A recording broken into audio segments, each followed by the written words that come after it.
Today we are going to visit 10 must-see historical sites around the world. In this type of video, they might tell you about the pyramids of Giza in Egypt, but there are no pyramids in this video. Immediately after that, you will be told about the Taj Mahal, Stonehenge, the Great Wall of China. They are not in this video either. I will take you to very different places where the real steps of history have been taken, and where, if you visit, you will really experience history. A reminder before we start. After showing you 10 historical places, at the end of the video I will show you an 11th place that I have visited and fell in love with as a bonus. Let's get started. Our first stop is Chichen Itza, Mexico.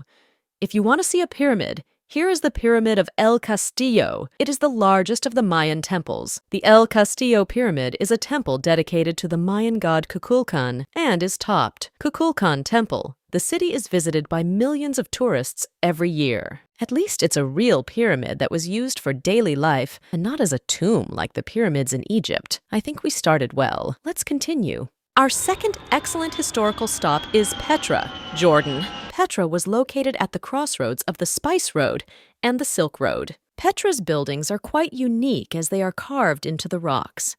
These buildings offer the best examples of Nabatean architecture. The Nabatean civilization was an Arab civilization that lived from the 4th century BC to the 4th century AD in what is now Jordan, Israel, Syria, and Saudi Arabia. The Nabateans were also famous for their rock-carved buildings. The Temple of Al-Khazneh, the Treasury, in Petra, is one of the finest examples of Nabatean architecture. The Nabateans were also good warriors and very rich. The Sikh Valley on the way to Petra is dotted on both sides with rock-carved tombs of kings and temples. The Roman theater, built in the 1st century, is a tourist favorite. Yes, I agree, it's a little too hot in here. Then I'll take you to the Mediterranean. And now we are going with you to Athens. Because if we are talking about a historical place, the Parthenon Temple is definitely on our list. Dedicated to the goddess Athena, this temple was built in the 5th century BC. The temple was damaged during the Persian invasion of Athens in 480 BC, but was later restored. The Parthenon is one of the most beautiful examples of Greek architecture. The facade of the temple consists of 56 Ionic columns.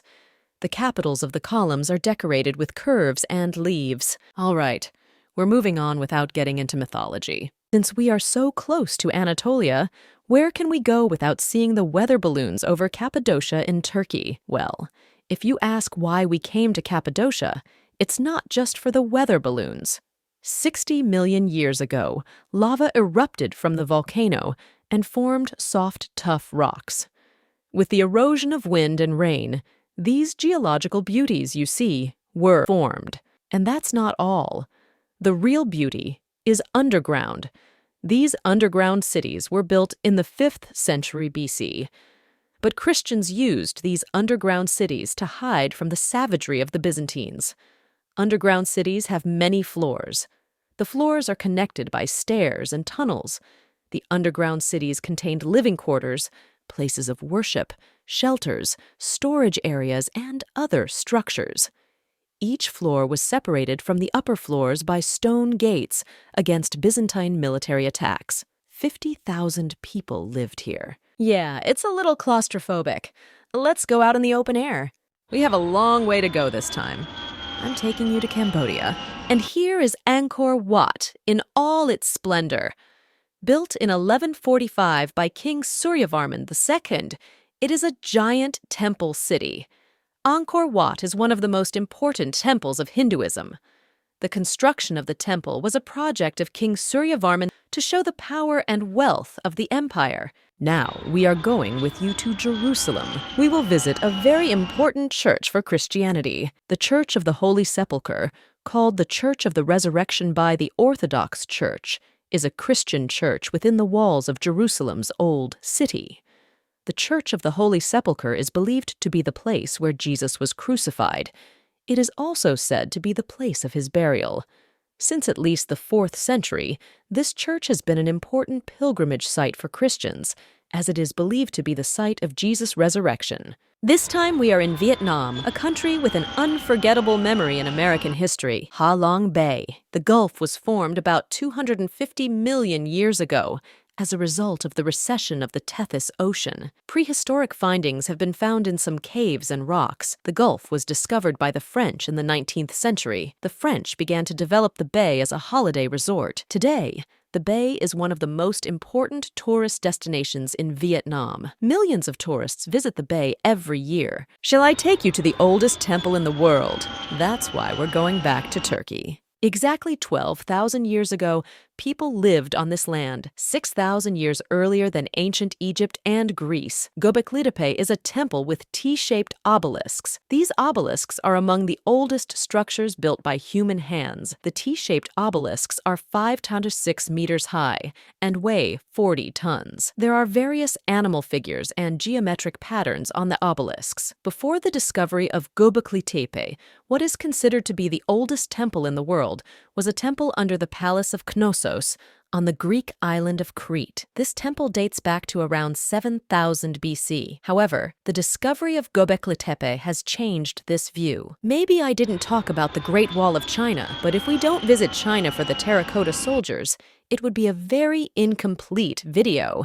We are talking about history's only immortal army. Terracotta soldiers are an army built for the tomb of China's first emperor, Qin Shi Huang. The soldiers are made of clay and are life-size. The soldiers were built between 210 and 209 BC, after the death of Qin Shi Huang. The soldiers are thought to have been built to protect Qin Shi Huang in his afterlife. Excavations have so far uncovered more than 8,000 soldiers, 130 chariots, and 520 horses.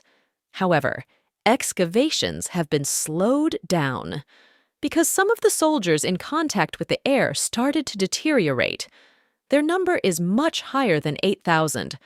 So what is special about these clay sculptures? The soldiers are life-size, imitating the clothes and weapons of real soldiers. Each one has different facial expressions and hairstyles, so it's like a real army turned into stone. And the last stop is Germany. Rothenburg ob der Tauber is a city in the German state of Bavaria and one of the most beautiful and best-preserved medieval towns in Germany. The city is part of the famous tourist route known as the Romantic Road, Romantische Straße, and offers a charming medieval atmosphere for tourists. Rothenburg attracts tourists with its original walls, towers, narrow streets, and historic houses. Marktplatz, the main square of Rothenburg, St. Jacob's Church, the largest church in the city built in Gothic style, and Plönlein Street are worth a visit. Plönlein is famous for its narrow streets, colorful houses, and Tower Gate. Rest assured we ended in the perfect place. Hey, it's not over. Did you forget? I was going to tell you where my favorite place is. If you are looking for a different and well-known place, definitely Rome. For ancient Rome, experience the past at the Colosseum. Even see the beauty of ancient Roman architecture at the Pantheon. Then make a wish at the Trevi Fountain. Unless it is under renovation. Be sure to visit the Vatican and definitely buy tickets online before you go. Otherwise, you will wait in line for hours. Feel the true spirit of Rome in Trastevere. Last advice: don't eat the tourist pizzas on the main streets. Explore Italian cuisine like an Italian in the back streets. Now, I have a favor to ask you. We are a young team of 7 history lovers. Please subscribe to our channel so that we can make more videos like this. Thank you very much.